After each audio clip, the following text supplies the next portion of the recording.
हमारा मुतालबात तो है कि लोकल बॉडीज इलेक्शन करवाएं।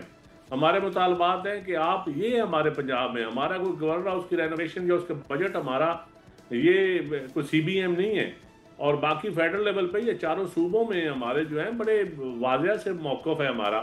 सिंध का अगर मोटरवे है, मोटरवे पे आपने मैक्सिमम फंडिंग करनी है, उस ये हमारा मौक़िफ़ है। मोटरवे कोई पार्टी की मलकियत तो नहीं है, वो तो पूरे मुल्क का सी पोर्ट से मिलाने का जरिया है, पंजाब को मिलाने का जरिया है, केपीके को, बलोचिस्तान को। अगर आप लाहौर टू सक्खर मोटरवे जो है वो एक, मैं समझता हूँ पाकिस्तान में से सबसे अहम रूट ही वो है। और बाकी बिस्क का उन्होंने फंड बढ़ाया, हमारे कहने पे बढ़ाया बिस्क का, बेनजीर का स्पोर्ट प्रोग्राम का। तो बेनजीर कार्ड उसके तरीकाकार पे हमारे इख्तलाफात हैं, वो हमारे लोकल लेवल पे हो जाएंगे। बाकी सोलर के ऊपर हमारा इख्तलाफ है, बिल्कुल सोलर के ऊपर।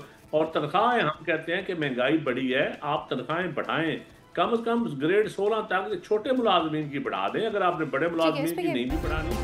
सब्सक्राइब करें और बेल दबाएं ताकि कोई खबर रह न जाए।